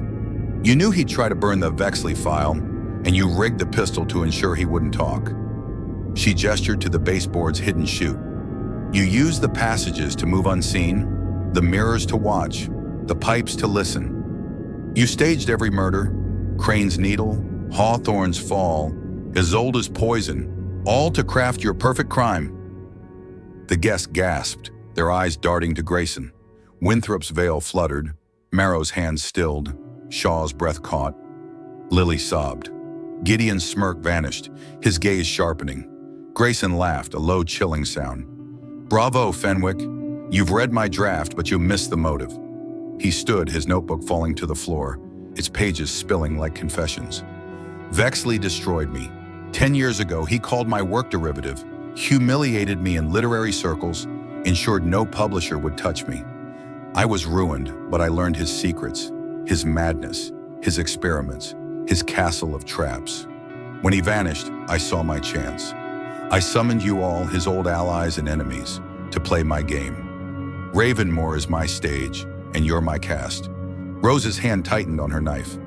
"You posed as Vexley, sent the letters, used his name. But why kill? Revenge wasn't enough." Grayson's eyes gleamed. "Because it's art. Each death was a chapter, each clue a flourish. You, Fenwick, were my protagonist, the detective to unravel my tale. But you're too late." He reached for his coat, but Rose was faster, her knife at his throat, pinning him against the shelves. "Not this time," she said, her voice steel. She turned to Gideon. "Bind him. He's done." Gideon hesitated, then moved, his hands swift with rope from the hall. But as he tied Grayson's wrists, the whisper surged, louder, sharper, a word forming. "More." Rose froze, her eyes scanning the room. Grayson's smile didn't fade, even as Gideon tightened the knots. "You think this ends with me?" Grayson murmured, his voice a venomous whisper. "Ravenmoor keeps its secrets. The Count's madness lives in these walls, and someone else is watching." The guests stood frozen, their faces a gallery of fear. Rose's gaze flicked to the mirrors, their angled surfaces glinting in the lamplight. The whisper echoed, not from Grayson but from the stone, a reminder that the castle's heart still beat. She had unmasked the novelist, but his words lingered, a shadow of doubt. Was he the sole architect, or had another hand guided his pen? She stepped back, her knife still drawn, her eyes on the group. "No one leaves until we're sure," she said, her voice a blade. The drizzle outside thickened, sealing them in, and the whisper pulsed, a promise of truce yet to be unearthed. Chapter 13. The Stone's Final Whisper. The sixth day at Ravenmoor Castle dawned in a shroud of mist, the storm's remnants clinging to the ancient stone like a dying breath. The Grand Hall was a mausoleum of silence, its chandelier casting fractured light over the 5 remaining guests, their faces etched with the scars of survival.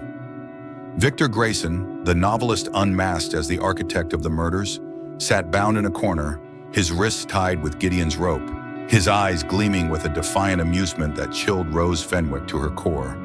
5 deaths: Percival Crane, Dr. Elias Hawthorne, Isolde Vane, Captain Lionel Drake, and the castle's own secrets had painted Ravenmoor in blood, yet the whisper, that relentless pulse, lingered in the walls. Its final word: more, a taunt that refused to fade. Rose stood by the fireplace, her notebook a battered testament to her pursuit.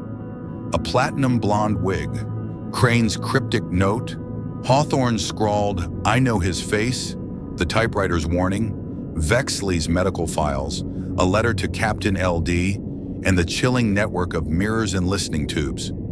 Grayson's confession had tied the murders to his vendetta against Count Alaric Vexley, but his parting words, "Someone else is watching," gnawed at her, a splinter in her resolve. The surveillance system, the hidden passages, the whisper's insistence. There was more to Ravenmoor than one man's revenge. Her fingers brushed the knife in her pocket, a cold relic of her Scotland Yard days as she faced the group, their eyes a gallery of fear and suspicion. Mrs. Clara Winthrop's veil trembled, her hands clasped as if warding off the castle's gaze. Silas Marrow sat motionless, his rings dull, his celestial mutterings silenced by dread. Eleanor Shaw's handkerchief was a tattered ruin, her face pale as moonlight. Lily, the maid, clung to the doorframe, her auburn curls limp, her sobs quiet but unceasing. Gideon, the butler, stood by Grayson, his cold gaze unreadable, but Rose noted the faint twitch of his hand, a gesture she'd marked since the first night. The whisper stirred, sharp and urgent, as if the castle itself were impatient for the final act. Rose had interrogated Grayson through the night, his taunts yielding little but riddles. He claimed Vexley's humiliation had driven him to ruin, but his knowledge of the castle's mechanisms, the passages, the mirrors, the traps, suggested a deeper connection. The medical files described Vexley's paranoia, his fear of being watched, yet the surveillance system was too precise, too modern for a man lost to madness a decade ago. Lily's story of the Count's vanishing, the letter signed V, and Drake's cryptic warning, "This place breaks people," pointed to a truth buried in Ravenmoor's heart. Rose needed to find it, not just for justice, but to silence the whisper that haunted her every step. She turned to the group, her voice steady despite the weight of exhaustion. "Grayson's not the end," she said, holding up the Vexley file. "He used the castle's secrets, but someone built them. The mirrors, the pipes, the traps. They're older than his grudge. We're leaving this hall, and we're finding the truth." Gideon's lips thinned, but he nodded, his hand hovering near his coat. "The castle is vast, Miss Fenwick. Where do you propose we start?" "The study," Rose said, recalling Lily's mention of Vexley's locked papers. If Vexley left anything behind, it's there. She glanced at Grayson, his smile unwavering, as if he knew what she'd find. The group moved through the corridors, their footsteps echoing in the damp air, the whisper weaving through the stone like a guide, or a lure. The study was on the 2nd floor, its oak door carved with ravens, their eyes glinting in the lamplight. The lock was heavy, its keyhole sealed with wax, but Rose used Gideon's key ring, the final key turning with a reluctant groan. The door swung open, revealing a room frozen in time. A mahogany desk cluttered with papers, a cracked globe, and shelves lined with books whose spines bore no titles. The air was thick with the scent of ink and decay, and a single mirror, angled oddly, caught the light from a hidden source. Rose approached the desk, her eyes scanning the papers. Most were mundane, ledgers, letters, but one stood out, a journal, its leather cover embossed with AV. She opened it, her heart racing, and found Vexley's handwriting, erratic and sprawling. The entries detailed his descent into paranoia, his fear of eyes in the walls, and his obsession with building a system to see all, hear all. But the final page was different, written in a steadier hand. I am not myself. The other watches, always. He wears my face. Her breath caught. Vexley's dissociative disorder, the hypnotherapy, had it birthed another persona, one that survived his disappearance? Or had someone exploited his madness, taking his place? She turned to the mirror, its angle unnatural, and traced its frame. A faint scratch, like those in the tea room, library and music room, marked the edge. She pressed, and a panel slid open, revealing a narrow passage, its walls lined with more mirrors and pipes, their surfaces glinting like eyes. The whisper surged, a word forming, truth. Rose stepped into the passage, the group trailing reluctantly, their lamps casting fractured reflections. The tunnel led downward, twisting through the castle's bowels, until it opened into a circular chamber, a control room, its walls a mosaic of mirrors, each reflecting a different room. The tea room, the library, the grand hall. A desk held a tangle of wires and levers, a typewriter rigged to a pulley system, and a single photograph. Vexley, his face gaunt, beside a younger Grayson, their expressions mirrored in mutual distrust. Rose's mind raced. Grayson had been Vexley's protege, not just a victim. The journal, the mirrors, the traps, they were Vexley's creation, but Grayson had perfected them, turning the castle into his stage. But the journal's final words, "He wears my face," suggested another player, one who had orchestrated Vexley's vanishing and Grayson's game. A creak from the passage snapped her focus. Gideon stepped forward, his hand no longer twitching, but steady, holding a small pistol. "You've gone far enough, Miss Fenwick," he said, his voice no longer flat but cold with intent. "The Count's secrets stay buried." Rose's knife was out in an instant, her body tense. "You're not protecting Vexley," she said, her voice steel. "You're protecting yourself. You've been watching too, helping Grayson, or using him." Gideon's smirk returned, but before he could act, Lily screamed, lunging at him with a candlestick. The pistol fired, the shot grazing Rose's arm, but she tackled Gideon, her knife at his throat. The guests surged forward, pinning him, their fear turned to fury. Grayson laughed from the hall, his voice echoing through the pipes. "The castle always wins," he taunted, even as Gideon glared, his secrets spilling like blood. Rose bound Gideon's wrists, her arms stinging, but her resolve unbroken. The journal, the mirrors, the whisper, they pointed to a truth beyond Grayson's revenge. Vexley's madness had birthed a legacy of control, and someone, Gideon perhaps, had worn his face, pulling strings from the shadows. She turned to the group, their faces a mix of relief and dread. "We leave at first light," she said, "but Ravenmore's secrets don't die with us." As they retreated to the hall, the whisper stirred one last time, soft but clear, a single word, always.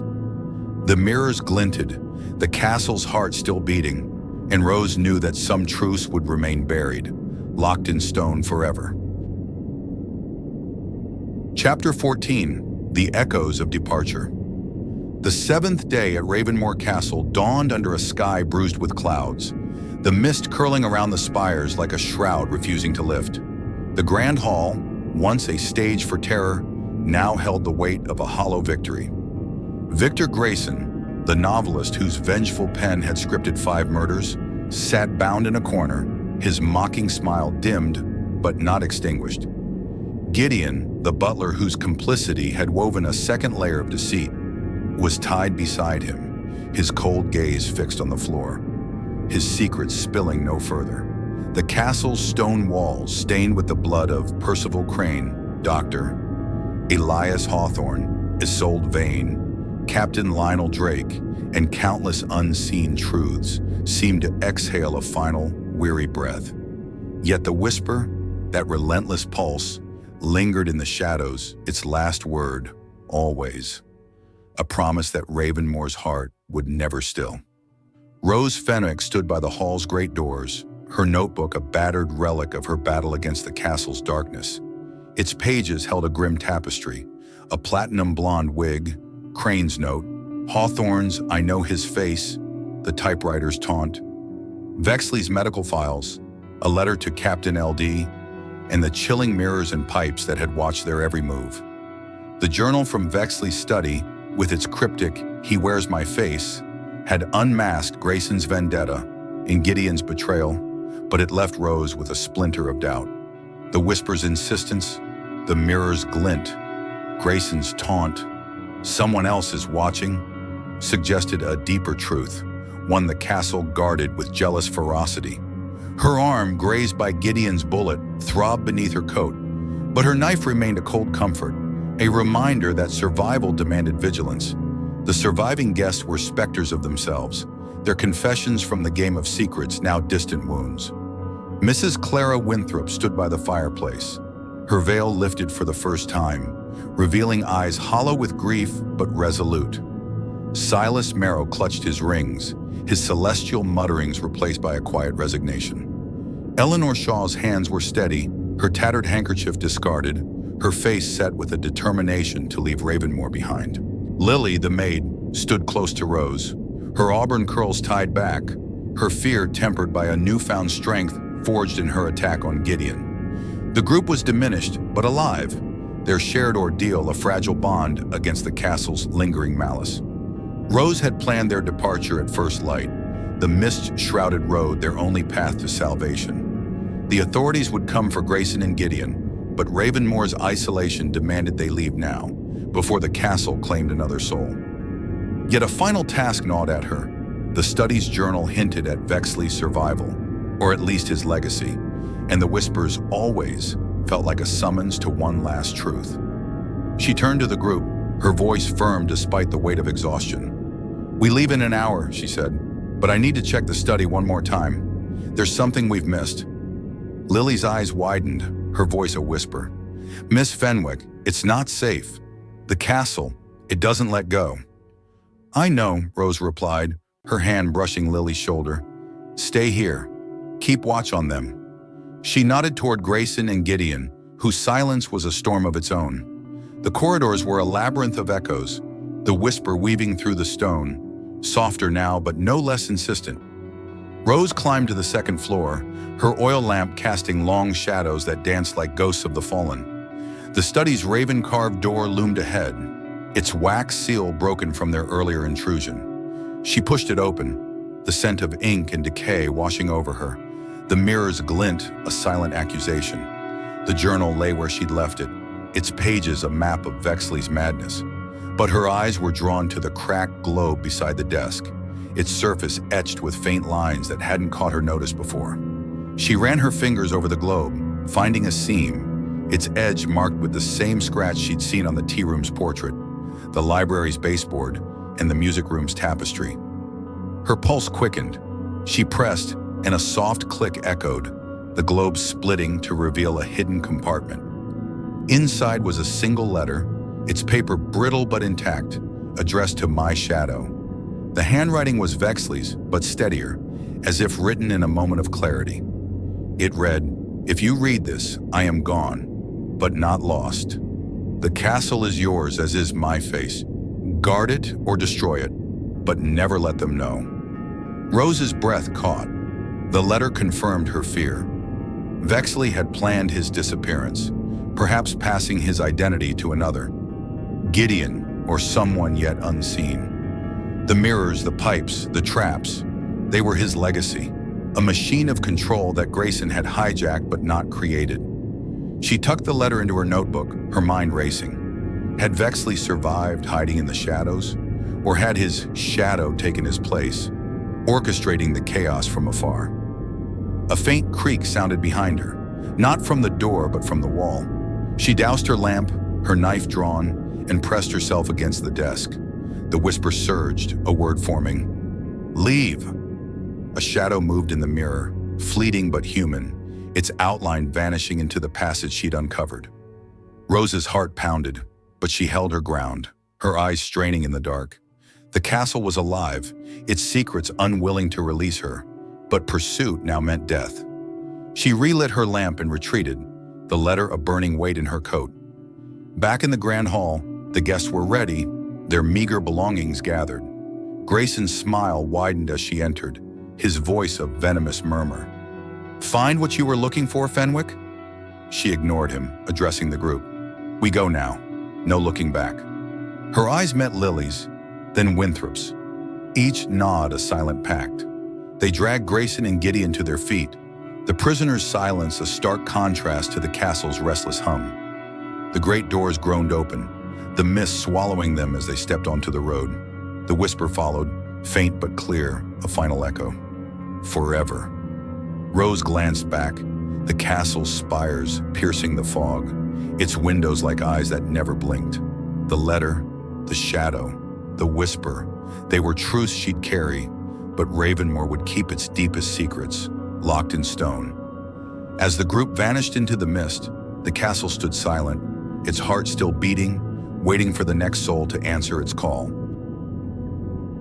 Chapter 15. The Shadow Beyond the Mist. The seventh day stretched into twilight as the survivors of Ravenmoor Castle trudged through the mist-choked road, the spires of the ancient fortress fading into a ghostly silhouette behind them. The air was heavy with the scent of damp earth and decay, as if the land itself mourned the blood spilled within those stone walls. 5 lives had been claimed: Percival Crane, Dr. Elias Hawthorne, Isolde Vane, Captain Lionel Drake, and the castle's secrets had nearly consumed them all. Rose Fenwick led the group, her coat weighed down by her notebook and the brittle letter from Vexley's globe, its cryptic words, "My shadow," burning in her mind. Victor, Grayson, and Gideon, bound and silent, were dragged along, their fates to be decided by the authorities in the distant town of Blackthorn. The whisper, that relentless echo, had softened to a murmur as they left Ravenmoor, but its final "forever" lingered in Rose's ears, a warning that the castle's reach extended beyond its gates. Her notebook was a testament to the horrors they'd endured. A platinum blonde wig, Crane's note, Hawthorne's "I know his face," the typewriter's taunt, Vexley's medical files, a letter to Captain LD, the chilling mirrors and pipes, and the journal's haunting "He wears my face." Grayson's unmasking as the vengeful novelist and Gideon's betrayal as his shadowy accomplice had closed one chapter.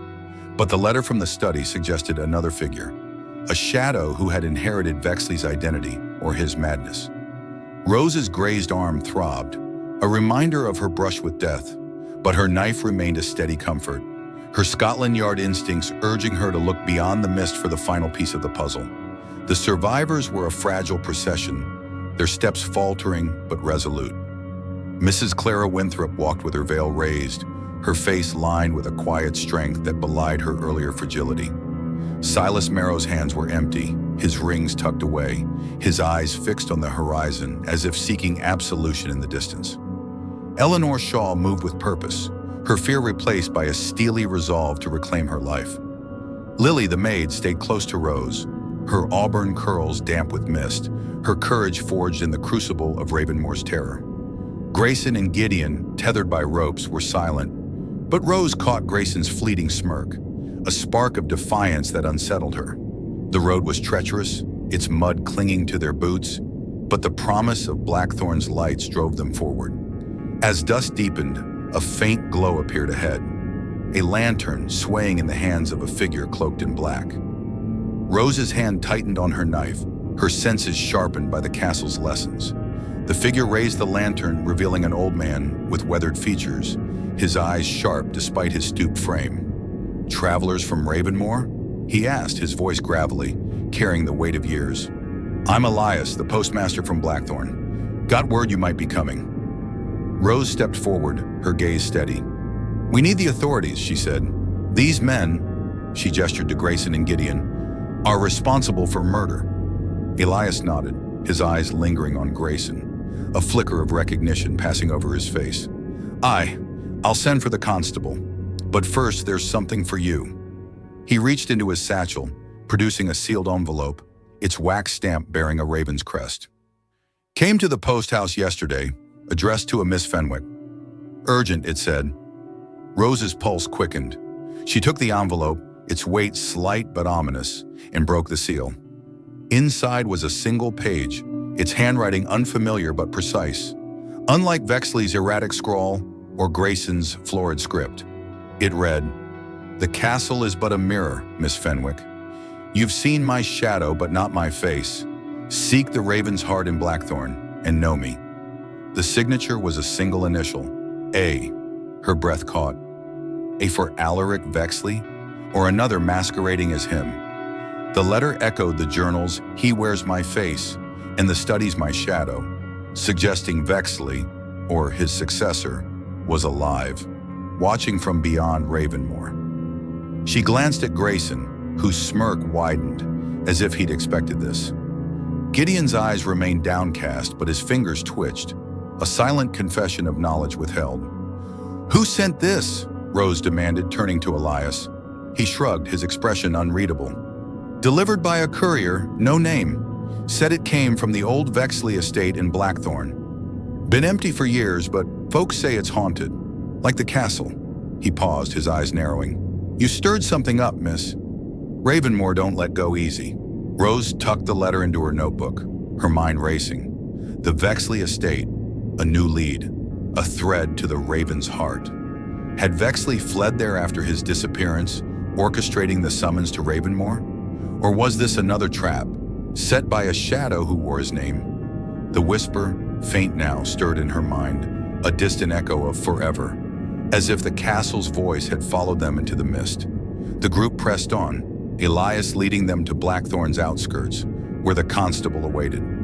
Grayson and Gideon were handed over, their silence unbroken, but Rose's focus was elsewhere. The letter burned in her coat, a summons she couldn't ignore. She turned to the group, their faces illuminated by the town's flickering lanterns. "You're safe now," she said, her voice firm but soft. "Go home. Forget Ravenmoor, if you can." Lily's eyes brimmed with tears. "What about you, Miss Fenwick? You're not staying, are you?" Rose managed a faint smile. "I have one last thread to follow. The Vexley estate. I need to know who's behind that letter." Winthrop stepped forward, her voice steady. "You don't have to go alone. We owe you that much." Rose shook her head. "This is mine to finish. You've done enough." She met each gaze. Winthrop's resolve, Marrow's quiet nod, Shaw's gratitude, Lily's fear, and felt the weight of their survival, of victory hard won. As the group dispersed into Blackthorn streets, Rose stood alone, the mist curling around her like a lover's embrace. The letter's words echoed in her mind. "Seek the Raven's heart." The castle's spires were a distant shadow, but its whisper lingered, a faint murmur of "know me." She turned toward the Vexley estate, its silhouette barely visible through the fog, and took her first step, her knife a cold promise in her pocket. Ravenmoor was behind her, but its secret stretched ahead, woven into the mist, waiting for Rose to claim or be claimed.